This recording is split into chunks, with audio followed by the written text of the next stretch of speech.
안녕하세요. 저는 나이를 먹을 만큼 먹었지만 아직도 철이 들지 않은 여자입니다. 제 소개가 좀 웃기지만 이렇게밖에 제 소개를 할 수가 없다는 제 자신이 좀 바보 같기도 하고 부끄럽기도 하지만 적당한 단어가 생각나질 않네요. 사실 제가 요즘 많이 외롭고 힘이 듭니다. 나이 60이 넘어서 무슨 외로움이냐고 말씀하시는 분들도 있으시겠지만 60이든 80이든 인간이라는 존재는 혼자 살고 있으면 어쩔 수 없이 외로움을 느끼는 것 같네요. 이건 자식도 채워줄 수 없고, 손주도 채워줄 수 없고, 정말 오로지 이성의 부분으로만 채워질 수 있는 간곡한 외로움인 것 같습니다. 이제 앞으로 살아갈 날보다 살아온 날이 많은 제가 사랑 타령을 하는 게 좀 웃기기도 합니다만, 그래도 살면서 정말 절절한 사랑 한 번은 하고 죽는 게 인생을 산 보람이 있지 않나 하는 생각이 들 정도로 여전히 저는 다시 찾아올 인연을 기다리고 있습니다. 그렇다고 해서 제가 바람을 피우거나 법에 어긋나거나 예의가 없는 행동을 하는 사람은 절대 아닙니다. 저는 지킬 건 지키고 나름 예의도 있고 새가슴이라 겁이 나서 못된 짓은 곧 죽어도 못하는 사람입니다. 어찌 보면 순진하고 착한 사람이죠. 물론 그래서 다른 사람들에게 당한 적도 있고 바보처럼 속은 적도 많지만 그래도 제 인생이 잘못됐다고 생각하지는 않습니다. 사람은 누구나 이중적인 면을 갖고 있다고 생각하거든요. 겉으로 사람들이 봤을 때는 저 사람 참 얌전하고 순진하다. 집에도 참 잘할 것 같고 좋은 남자다. 라고 얘기하는 사람들이 있지만 막상 집에서는 가족들에게 소홀하고 남한테는 간이고 쓸개고 다 빼줄 것처럼 하지만 정작 가족들은 홀대하는 그런 사람이 참 많죠.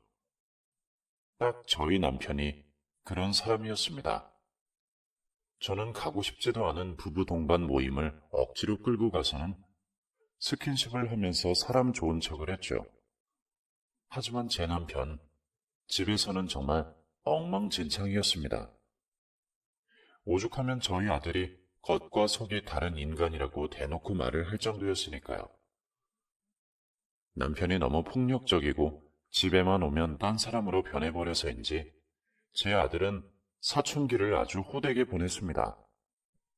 아들이 어릴 때는 아빠 말을 고분고분 듣는 작은 어린아이였는데 갑자기 중학교 3학년 때 키가 확 자라면서 고등학생이 되니 키가 180이 넘더군요. 깜짝 놀랐습니다. 남편이 키가 큰 편이긴 하지만 그렇게 갑자기 클 줄은 몰랐거든요. 사건이 터진 건 남편이 술을 많이 마시고 들어온 날이었습니다. 그날도 뭐가 그렇게 짜증이 났는지 집에 들어오자마자 집구석에 이게 무슨 냄새야? 아우 꼬랑내 같은 게 나. 혹시 청국장 끓였어? 내가 제일 싫어하는 청국장 끓인 거야? 하면서 신발장 입구에 있는 빗자루부터 쓰러뜨리기 시작하더니 비틀거리며 들어오더라고요. 아니 청국장 아니야. 오늘 비가 와서 그래. 당신 발에서 나는 냄새 아니야? 아이고 못 살아. 양말이 다 젖었네. 당신 발에서 나는 냄새 맞구만. 무슨 청국장이라는 거야. 하고 말대꾸를 좀 했더니 갑자기 제 귓방망이를 세게 치면서 어디서 남편이 말하는데 말대꾸야? 남편은 하늘이라고 했어 안 했어? 이놈의 여편네가 발이 다 젖을 만큼 고생해서 돈을 벌어오면 고맙습니다 하고 남편 양말을 얼른 벗겨서 손빨래 해줄 생각은 안 하고 뭐? 당신 발냄새가 어쩌고 저쩌? 네가 아직 덜 맞았지? 네가 덜 맞았어. 하면서 제게 손찌검을 하더라고요. 그날 방에 있던 아들도 참다 참다 화가 났는지 갑자기 튀어나와서는 야, 이 새끼야. 이럴 거면 집에 왜 기어 들어와? 그냥 나가서 죽어. 그냥 나가서 뒤져버려. 하면서 갑자기 남편 멱살을 잡더니 주먹을 세게 날리더라고요.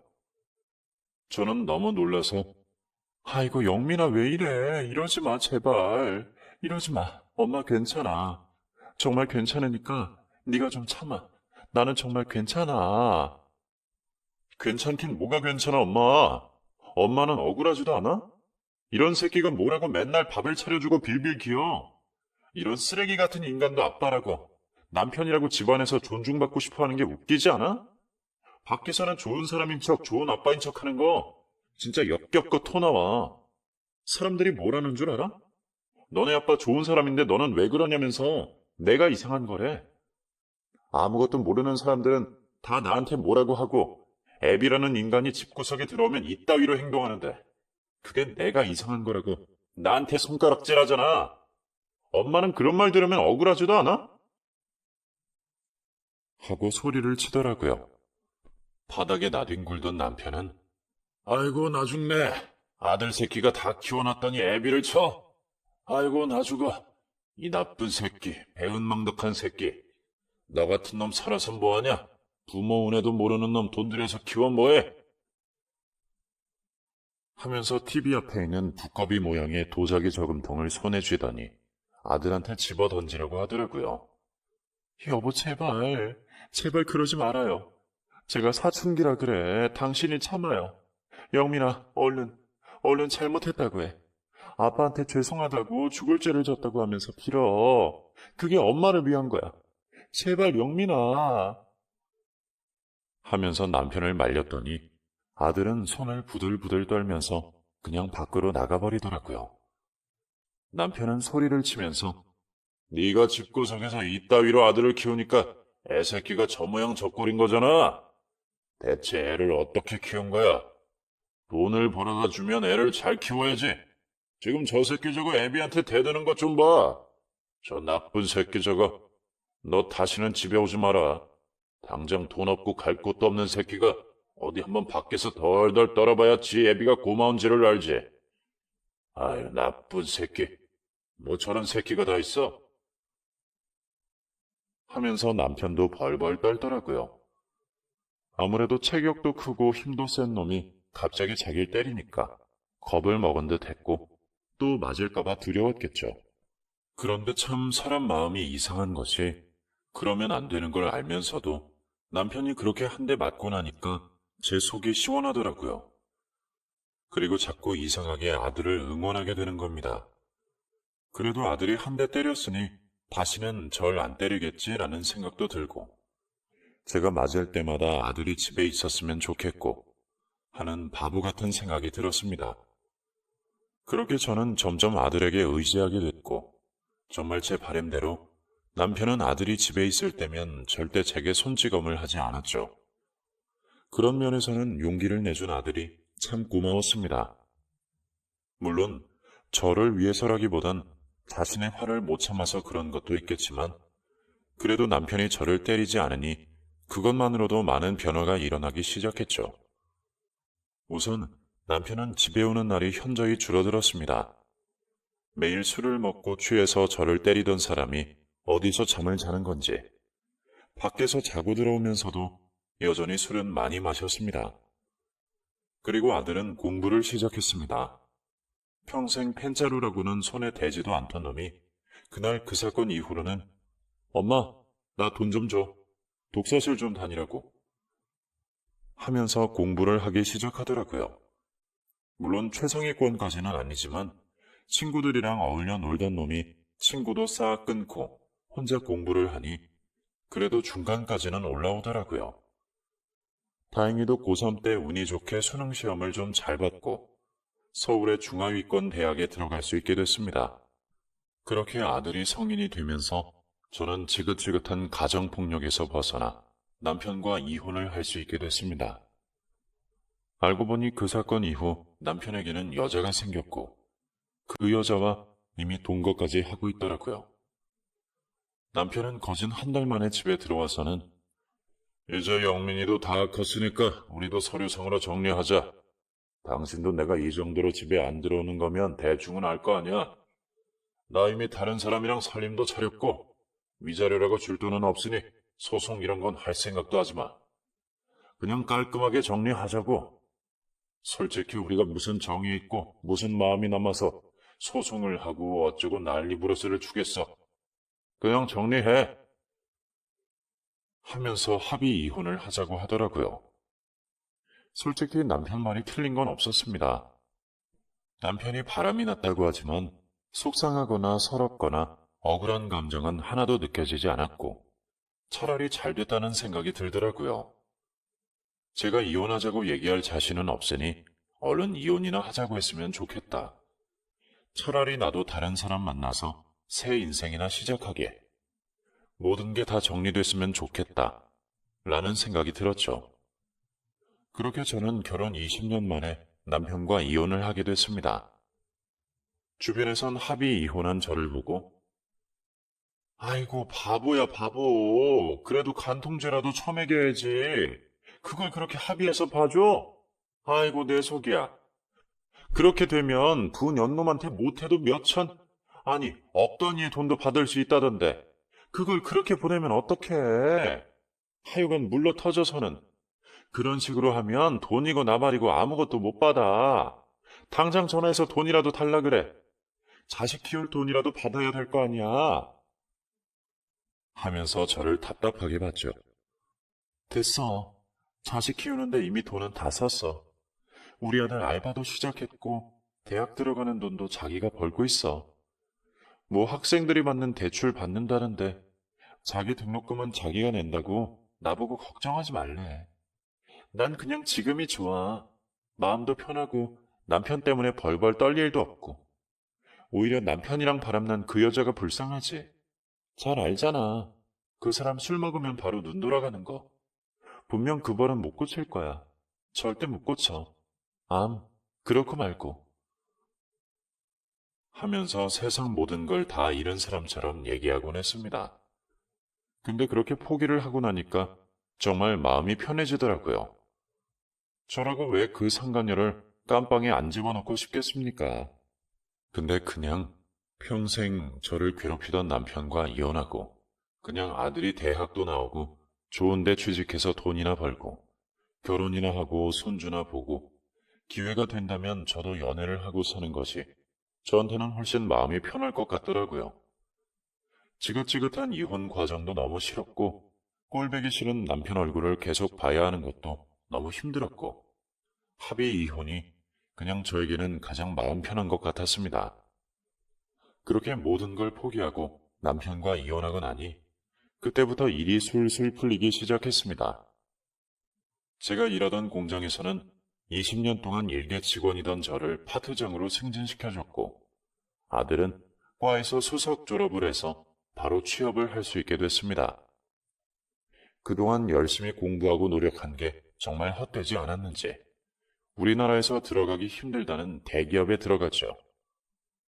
합격 전화를 받은 그날 아들과 코가 삐뚤어지게 술을 마셨고 정말 밤새도록 못다한 얘기를 나눴던 기억이 납니다. 그렇게 아들은 꽤 괜찮은 직장에 취직을 하게 됐고 꼬박꼬박 월급을 받아왔습니다. 그리고 첫 월급은 그날 봉투를 내밀면서 엄마, 이거 많이는 아니고 그냥 내가 다달이 조금씩 드릴게요. 부담 갖지 말고 갖고 계세요. 라고 하더군요. 저는 그때 눈물이 울컥 났습니다.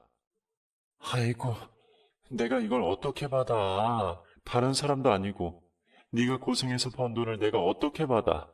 됐다 됐어. 네가 저금을 하든지 뭐 먹고 싶은 걸 사 먹든지 너 하고 싶은 대로 해. 엄마는 돈 필요 없어.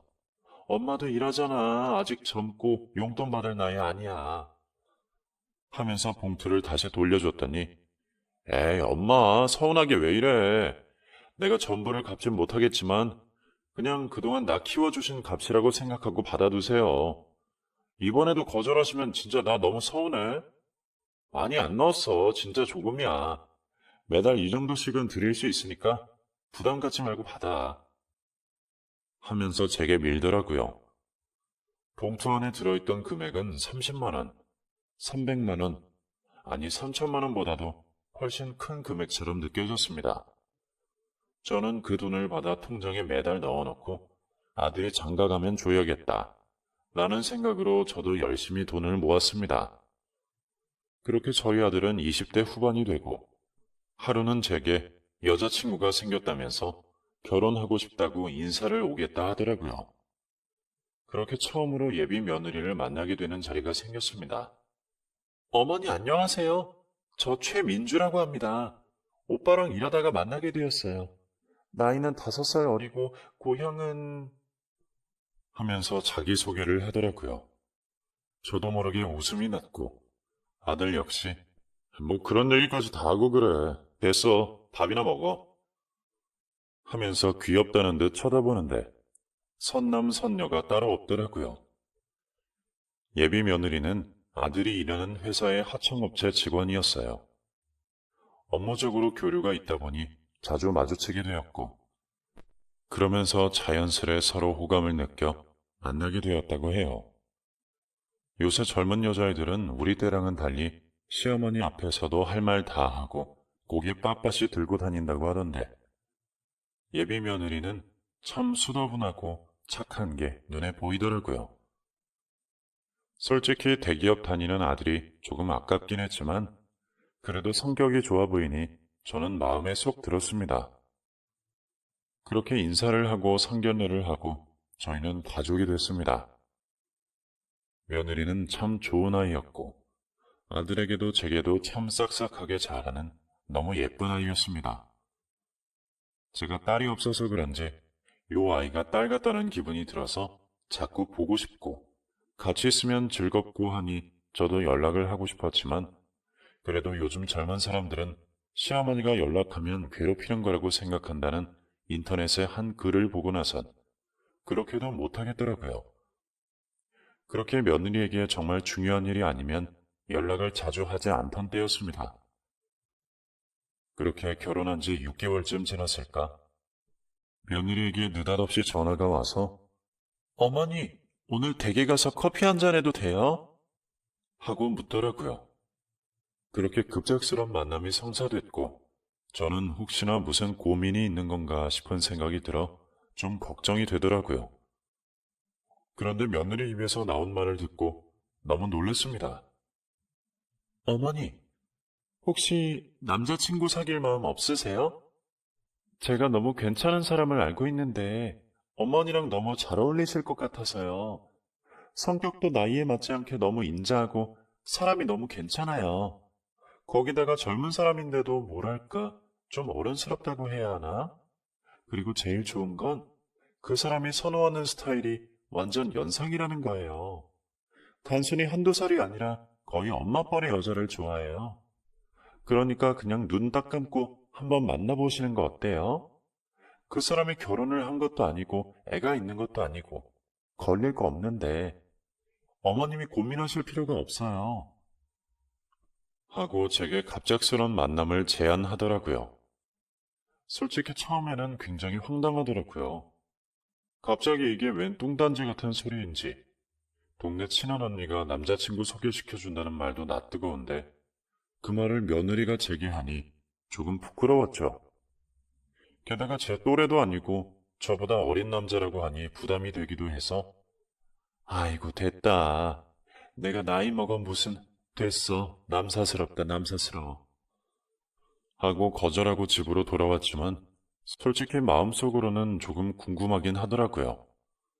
저도 혼자가 된 지 10년이 넘어가고 아직 나이도 젊은데 한 번쯤은 저도 새로운 사랑을 해보고 싶고 좋은 인연이 닿으면 제 2의 인생을 시작해보고 싶은 마음도 있었거든요.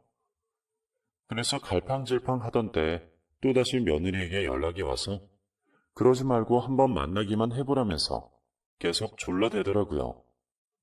그래서 하는 수 없이 저도 못 이기는 척 그 사람을 소개받기로 했습니다. 그렇게 2주 정도 시간이 흘렀고 누군가 제게 휴대폰으로 문자를 하나 보냈더라고요. 안녕하세요. 민주 씨 소개로 연락드린 한상철이라고 합니다. 라는 문자였습니다. 오랜만에 남자에게 그런 문자를 받으니 좀 설레더라고요. 처음에는 문자를 보내다가 제가 너무 속도도 느리고 서툴다 보니 자연스레 전화통화를 하게 되었어요. 목소리가 남자답게 굉장히 중저음 톤이더라고요. 게다가 또랑또랑 총기가 느껴지는 게 젊은 사람 느낌이 나더라고요. 그때는 저보다 연하니까 그런가 보다 하고 별 대수롭지 않게 생각했죠. 그렇게 전화통화를 하면서 약속 장소를 잡고 처음으로 그 사람을 만나러 나갔습니다. 그런데 아무리 둘러봐도 저를 기다리는 것처럼 보이는 남자가 없더라고요. 그런데 저 멀리서 멀끔한 정장 차림으로 제게 터벅터벅 걸어오는 한 청년 한 명을 마주하게 됐죠. 설마 우리 며느리 민주... 라며 말을 더듬었더니 그 사람이 웃으며 맞아요. 저 민주 씨 소개로 나온 사람이에요. 하면서 웃는 남자를 보니 정말 기가 막혔습니다. 목소리는 확실히 전화 통화할 때 들은 그 목소리가 맞긴 한데 너무 어린 남자더라고요. 일단 그래도 이렇게 만난 김에 어디 가서 이야기는 해야 될 것 같아서 카페로 갔죠. 제가 낯선 사람이랑 밥 먹는 게 불편하다고 얘기했더니 가볍게 커피나 한잔 하자면서 꽤 유명한 호텔 커피숍으로 저를 초대했고 그곳에서 커피를 마시며 얘기를 나눈 그 사람은 거짓말이 아니라 제 아들뻘쯤 되는 남자더라고요. 다짜고짜 제 손을 잡아 끌고 가서 의자에 앉혀버리니 면전에 대고 뭐라고는 못했지만 너무 놀래서 아무 말도 하지 못한 것도 있었습니다. 그 남자는 웃으면서 실제로 보니 사진보다 훨씬 젊어 보이시는데요. 너무 미인이세요. 하며 제게 말도 안 되는 소리를 하더라고요. 기가 막혔습니다. 저는 첫 만남에 다짜고짜 근데 미안한데 몇 살이에요? 아니 우리 아들뻘 같아서 그래. 이건 아니지. 나는 어리다길래 한두 살 어린 줄 알았는데 이건 아니야. 하고 물었더니 무려 저보다 25살이나 어리더라고요. 심지어 제 아들보다도 어린 남자였습니다. 정말 무슨 말을 해야 할지 몰라서 물만 벌컥벌컥 마셨던 기억이 나네요. 자리에서 바로 일어나려다가 그래도 예의가 있어서 말을 몇 마디 나누고 그렇게 몇 시간 떠들다가 집으로 돌아왔는데 저도 미친 것이 자꾸만 그 사람이 생각나더라고요. 며느리 말대로 참 어른스럽고 아는 것도 많아 보이고 푸근한 인상을 가진 사람이었습니다. 솔직히 삐쩍 마르고 키도 작은 남자였다면 저도 안 만났을 거예요. 하지만 키도 크고 덩치도 있다 보니 나이가 어림에도 불구하고 남성미가 느껴지더라고요. 그러니 그 사람의 지속된 문자와 전화를 차마 거부할 수 없었고 그렇게 저는 이틀 뒤 그 사람을 또 만났습니다. 지금 생각해보면 아무리 제가 외롭더라도 그러면 안 되는 건데 제 마음을 주체할 수가 없겠더라고요. 저 역시 나이가 있다 보니 모든 게 조심스러웠지만 그래도 마음만큼은 정말 20대 소녀 같은 마음이었습니다. 그렇게 일주일, 한 달, 두 달의 시간이 지나면서 동네도 가깝던 저희 둘은 자주 만나 데이트를 했습니다. 정식으로 좋아한다, 사귀자라는 말은 하지 않아도 자연스럽게 연인처럼 행동을 했고 손을 잡고 거리를 걷고 여느 커플처럼 데이트를 했습니다. 처음에는 이 사람과 길을 걸을 때 너무 불편했습니다. 사람들이 아들이라고 생각할 것 같기도 하고 누군가 갑자기 나타나서 제 머리채를 잡진 않을까 두렵기도 했지만 첫 번째 남편과는 전혀 느끼지 못했던 감정을 이 사람과 느낄 수 있다는 게 신기했습니다. 제가 아는 남자는 술주정뱅이의 가정폭력범이던 남편뿐이었는데 이렇게 다정한 사람이 존재하고 있다는 사실이 신기하기만 했죠. 하지만 만남을 가질수록 주변의 시선과 또 그 사람의 가족들이 저를 어떻게 생각할지 걱정이 되어 몇 번 헤어질까 고민도 많이 했죠. 그런데 고민 끝에 어느 날 제가 먼저 조심스레 물었습니다. 상철 씨, 참 좋은 사람 같아요. 근데 우리 이러면 안 될 것 같아. 나도 상철 씨가 참 좋은 사람인 거 아는데 또래를 만나야지 왜 나 같은 늙은 사람을 만나. 주변에서 상철 씨한테 뭐라고 안 해요? 부모님이 나이 많은 여자 만난다고 하면 싫어하실 텐데. 그냥 우리 이쯤에서 좋게 헤어져요. 나도 상철 씨 너무 좋은데 당신을 위해서는 우리가 만나지 않는 게 맞는 것 같아요.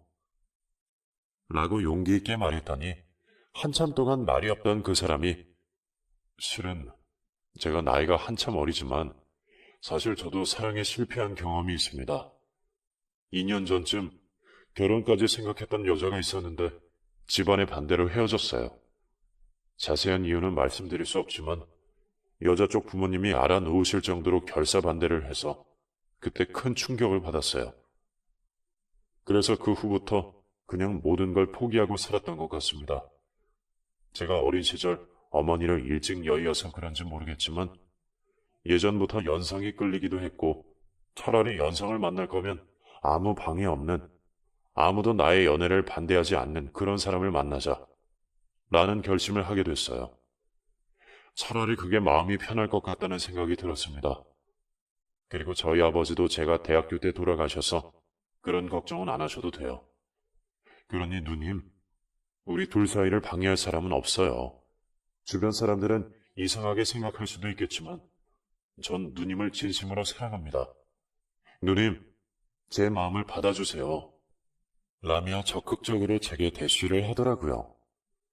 그러니 저는 그 사람을 도저히 거부할 수 없었고 정말 이 사람 아니면 안 되겠다는 생각이 들었어요. 게다가 사실 제가 제일 걱정되었던 건 상철 씨 부모님이었거든요. 입장 바꿔서 제 아들이 제 나이대의 여자랑 결혼하겠다고 하면 저 역시도 펄쩍 뛸 게 분명했기에 사귀는 내내 그게 가장 두려웠어요. 상철 씨에게 미안하지만 그때는 부모님이 안 계신다는 말이 솔직히 좋더라고요. 저는 그 사람의 손을 어루만지며 마음에 상처가 있으신 분이었구나. 근데 이게 맞는지 모르겠어요. 솔직히 많이 혼란스러워요. 그래도 상철 씨 마음이 정 그렇다면 내가 용기를 내볼게요. 그런데 전부터 물어보고 싶단 게 있는데 우리 며느리는 어떻게 하세요? 꽤 친한 사이 같던데. 아, 민주요? 민주는 제가 일하던 회사 직원이었습니다. 민주의 첫 직장입니다. 똘똘하고 영리한 직원이었죠. 제가 직속 사수이기도 했고요. 다른 사람한테는 이런 얘기까지 다 못하는데 민주는 사람을 편하게 해줘서 그런지 제가 별별 얘기를 다 하고 살았습니다. 거기다가 일도 잘하고 인기도 꽤 많았습니다. 그래서 이제 저희 회사 남정네들이 참 좋아했죠. 그런데 오해는 하지 마세요. 저 민주랑은 정말 아무 사이 아닙니다. 그런 오해하면 저 서운해요. 하면서 웃더라고요. 며느리가 인기가 많았다고 하니 뿌듯했고, 그래도 상사 눈에 잘 들었다고 하니 역시 우리 며느리다 싶었죠. 그렇게 저희 두 사람은 점점 서로의 얘기를 하며 가까워졌고, 1년 정도 연애를 했습니다. 그 사람은 소규모 회사에서 일을 하고 있었는데, 뭐가 그렇게 바쁜지 일주일에 한 번 만날까 말까 했죠. 맨날 야근이네 주말 근무네 출장이네 하면서 데이트 약속을 미루길래 처음에는 나를 안 좋아하나 라고 생각을 했지만 막상 데이트 날이 되면 누구보다 다정하게 대해줘서 그때는 그저 회사가 굉장히 바쁘구나 라고 생각했어요. 만난 지 6개월이 지났을 때에는 가끔 저희 아들 며느리와 만나서 밥도 먹고 집에 놀러와서 커피도 한 잔 마시고 그렇게 제 아들 내외랑도 친하게 지냈죠. 그렇게 저희 식구와는 왕래도 자주 하다 보니 가족 같은 느낌이 강했습니다. 다행히도 제일 어색할 수 있는 저희 며느리와 제 남자친구가 아는 사이다 보니 아들만 조금 마음을 열면 됐던 터라 저희가 모두 가까워지기까지 시간이 그리 오래 걸리지 않았습니다. 처음엔 아들이 말도 안 된다면서 엄청 반대를 하더니 저와 며느리가 편을 먹고 아들을 설득하니까 결국 못 이기는 척 아들도 만나는 보겠다고 하더라고요. 저희 아들보다 1살 어린 남자였는데 그래도 막상 아들과 만남을 가지니 제 아들은 넉살 좋게 제가 아직은 아버지라고 하긴 좀 그렇지만 저희 아버지가 되실 수도 있는 분이니 말씀 편하게 하십시오. 들어서 아시겠지만 저희 엄마가 정말 고생을 많이 하셔서 남은 여생만이라도 정말 사랑받으며 편하게 사셨으면 하는 바람입니다. 솔직히 누가 봐도 이게 말도 안 되는 관계라는 거 아실 거예요. 하지만 저 다른 거 신경 안 써요. 그저 우리 엄마 행복하게 해준다면 나이가 어린 건 전혀 상관하지 않아요. 그러니 아들로서 부탁드립니다. 저희 엄마 좀 행복하게 해주세요. 하면서 술을 따르더라고요. 그렇게 남자들끼리 할 얘기가 있다며 밖으로 나가서 술 한 잔을 더 했고, 며느리는 피곤하다며 먼저 집으로 들어가기를 몇 번 반복했습니다. 그래도 다행이라 생각했습니다. 처음 아들 내외에게 제 남자친구를 소개할 때 나이 먹고 결혼을 하겠다고 얘기를 꺼내는 게 참 어려웠는데 며느리가 먼저 나서서 오빠, 내가 말했었지? 나 옛날에 회사에서 일할 때 나 정말 많이 챙겨주셨던 선배님. 내가 어머님께 소개해드렸다고. 근데 너무 잘 어울리지 않아? 나이가 들었다고 해서 사랑을 못하는 게 아니라니까. 어머님 소녀 같은 것 봐. 진짜 여자들 마음은 항상 20대야.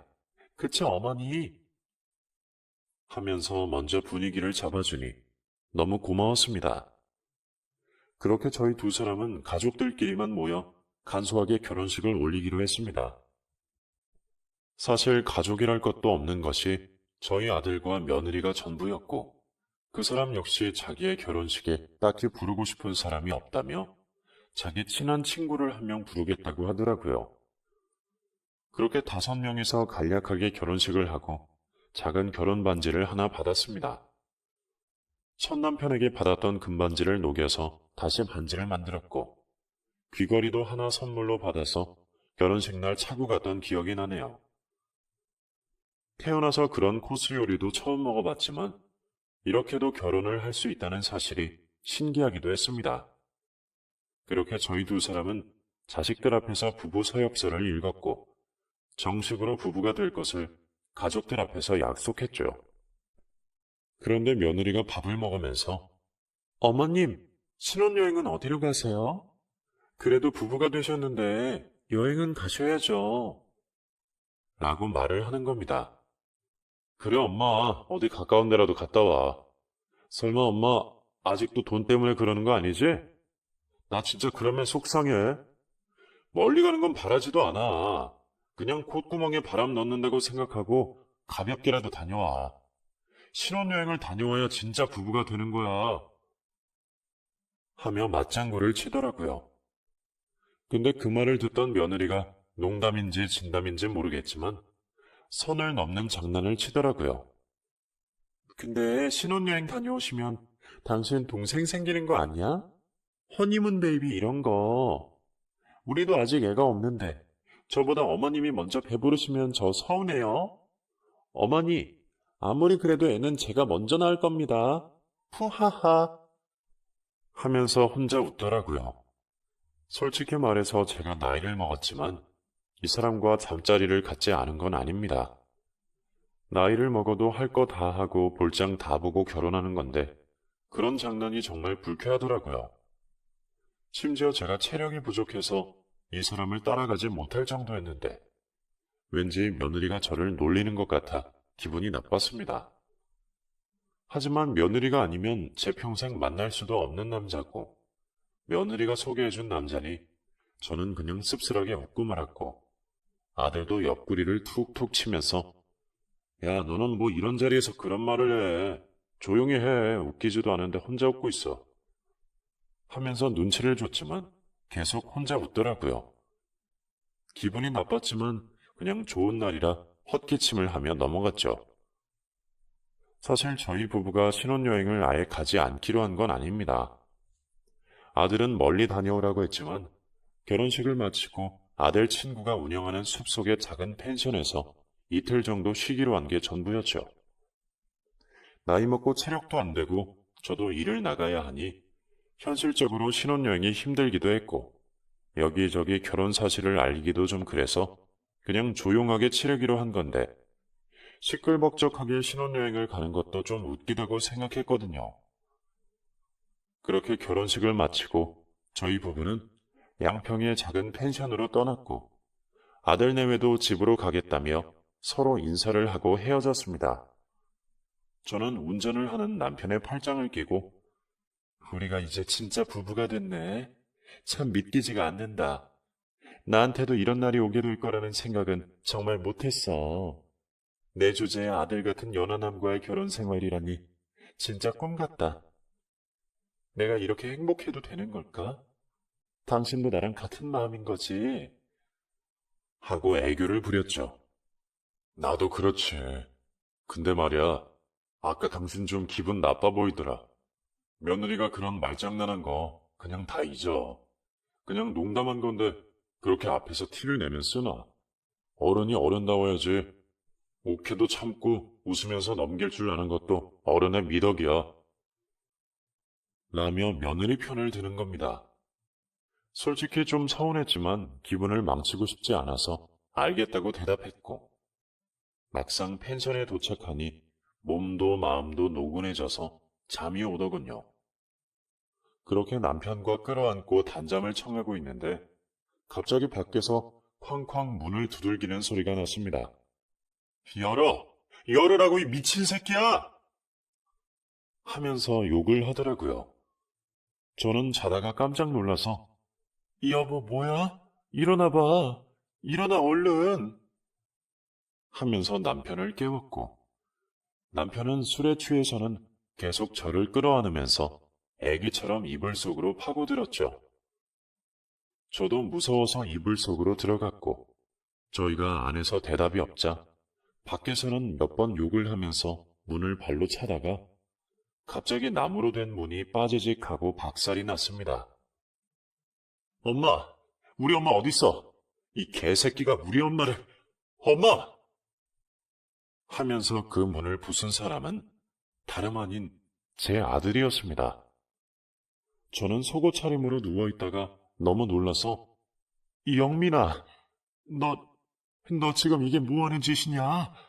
아니 말로 하면 되는 걸 왜 멀쩡한 문을 부수고 들어와? 너 미쳤어? 너 진짜 왜 이래? 하면서 소리쳤더니 갑자기 이불을 확 걷으면서 제 남편에게 주먹질을 하기 시작하더라고요. 이 양아치 같은 새끼. 너 처음부터 마음에 안 들었어, 이 나쁜 새끼. 이 사기꾼 같은 새끼야. 너랑 전현이랑 한패지? 이 거지 같은 것들, 버러지 같은 것들. 너는 내가 콩밥 먹일 거야. 이 개만도 못한 것들아. 니들이 그러고도 사람이야? 니들이 그러고도 인간이냐고? 하면서 진짜 개패듯이 제 남편을 패기 시작했습니다. 남편은 단 한 번의 저항도 없이 계속 제 아들이 때리는 대로 맞고 있고, 20분쯤 지났을까 허겁지겁 저희 펜션으로 들어온 며느리가 왜 이래 진짜 오해라고 했잖아. 그런 거 아니라고. 하면서 제 아들을 말리더라고요. 아들의 말을 듣지도 않았고 아들이 제게 아무 말도 하지 않았지만 며느리의 단 한마디로 저는 이 상황이 어떤 상황인지 짐작할 수 있었습니다. 하지만 저도 나름의 확신이 있었습니다. 연애 때부터 제 남편의 휴대폰을 매번 확인하고 며느리와는 정말 아무 사이도 아니라고 그저 회사 후배일 뿐이라는 걸 몇 번이나 확인했었고 저 역시 그 말을 확고하게 믿었는데 제 아들이 저렇게까지 눈이 뒤집어져서 남편을 개패듯 패는 걸 보면 제가 단단히 콩깍지가 씌어 있었구나 하는 생각이 들더라고요. 저는 주섬주섬 옷을 입고 아들을 말렸습니다. 그만해 영민아. 엄마 괜찮아. 이러다가 너 사람 죽인다. 진짜 제발 그만해. 엄마가 알아서 할게. 제발 그만해. 하면서 아들을 말렸지만 저는 이내 내쳐졌고 바닥에 나뒹굴었습니다. 순식간에 펜션은 난장판이 됐습니다. 아들은 바닥에 대굴대굴 구르는 저를 보더니 정신이 들었는지 엄마, 이 두 년 놈이 어떤 인간들인지 알아? 우리를 감쪽같이 속이고 지들끼리 사랑놀이 하던 놈들이야.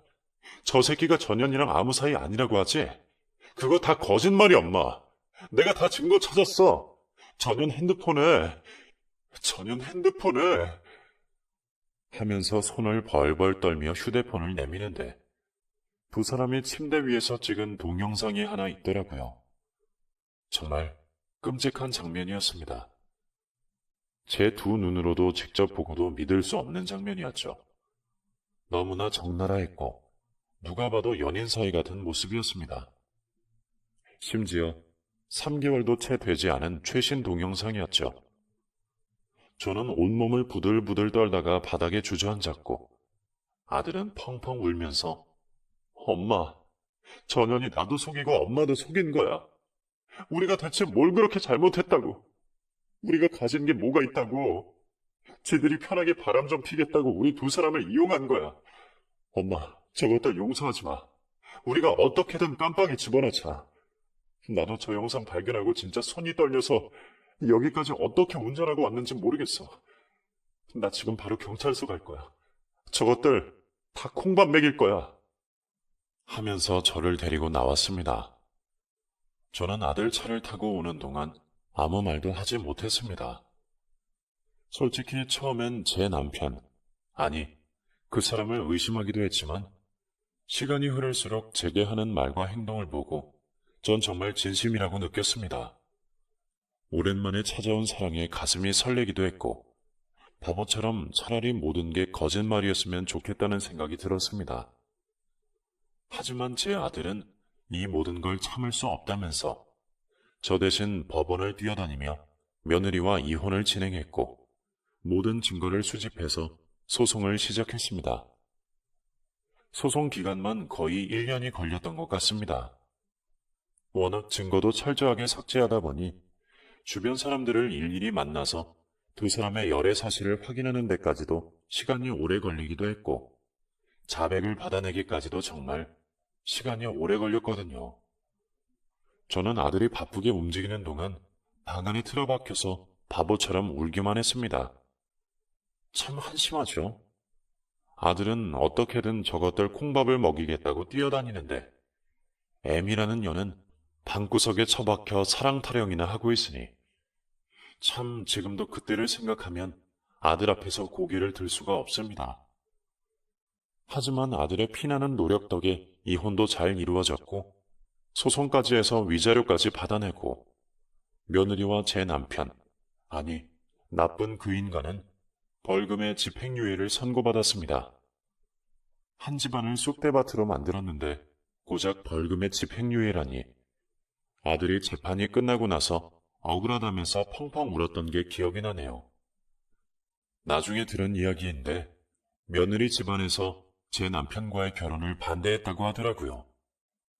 그 이유가 둘이 성이 같은 동성동본인데다 따지고 보면 거의 먼 친척 관계라서 절대 이루어질 수 없는 관계였죠. 그래서 하는 수 없이 며느리는 조건 괜찮은 제 아들과 결혼하기로 마음먹었고 그럼에도 불구하고 제 남편과의 관계를 정리하지 못했었죠. 신혼생활 내내 철저하게 바람의 증거를 숨겼지만 꼬리가 길면 잡히기 마련이잖아요. 언제 한번 제 아들에게 누가 봐도 오해할 만한 상황이 연출돼서 나이 많은 여자 좋아한다고 되도 않는 거짓말을 한 거였죠. 그래서 저한테 소개시켜준 이유도 그 상황을 벗어나기 위해서 임시 방편으로 말한 건데 실제로 우리 둘이 만날 줄은 몰랐다고 해요. 제 남편은 자기를 버리고 다른 남자랑 결혼한 며느리에게 한편으로는 복수를 하고 싶고 또 다른 한편으로는 그렇게라도 해서 같이 있고 싶어서 저를 중간에 두고 이용을 한 거였어요. 그러고 보니 결혼하기 전부터 이상하긴 했어요. 제가 데이트하고 들어오면 집요할 정도로 며느리가 어디 갔는지, 뭘 먹었는지, 무슨 이야기를 했는지 묻더라고요. 그때는 그저 시어머니가 연애하는 게 신기하고 궁금해서 물어보는구나 라고 생각했는데 지금 돌이켜보면 자기 남자랑 만나고 온 제가 질투나서 저를 추궁한 거였죠. 저도 머리로는 그 두 사람에게 이용당하고 농락당했다는 걸 알지만 가슴은 전혀 그렇지 못한 것 같아요.